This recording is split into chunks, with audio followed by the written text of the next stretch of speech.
ఇక్కడ ఉన్నారని అడిగి ఇట్లా సీఎం గారు మిమ్మల్ని కలుస్తారని అన్నప్పుడు ఎవరెవరు కలిసి వెళ్ళారు సీఎం దగ్గరికి?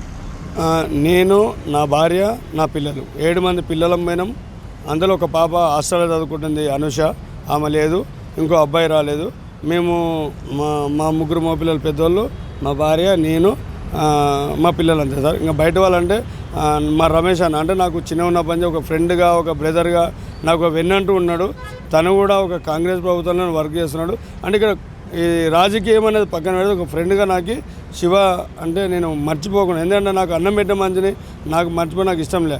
ఎవరెవరికో నేను సాయం చేస్తున్నాను చెప్పడం కన్నా నేను చేసే సేవలో ఒక మనిషిగా తను వచ్చిండు. అలాగే మా కుటుంబ సభ్యుల కాడికి వెళ్ళి రేవంత్ రెడ్డి గారిని కలిసి మాట్లాడిపించి మాకు ఛాయ్, టిఫిన్ అన్నీ పెట్టారు.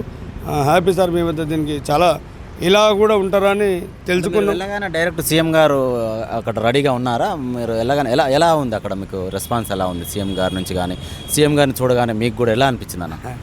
సార్ మాకైతే 100% ఒక జెన్యున్ పర్సను. మాటల్లో ఎంత తేజస్ ఉందో దేవుడి నెరుగు, కానీ మాకైతే ఎలాంటి ఇబ్బంది లేదు. మేము పోయినప్పుడు కూడా ఆల్ అక్కడ ఉన్న ఆల్ టీమ్ ఆఫీసర్స్ అందరూ, హోంగార్డ్స్ కావచ్చు, కానిస్టేబుల్ కావచ్చు, ఐపీఎస్ ఆఫీసర్లు కావచ్చు, అక్కడ ఉన్న ప్రతి ఒక్కరు మాకు స్పందన. ఎవరెవరో ఏదేదో అనుకుంటారో అంత కాదు, మాకైతే ఒక బ్రదర్గానే పిలిచిండు. శివకి ఏదైతే ఉందో అని ఫటాఫట్, అంటే అది మాటల్లో చెప్పడం కాదు,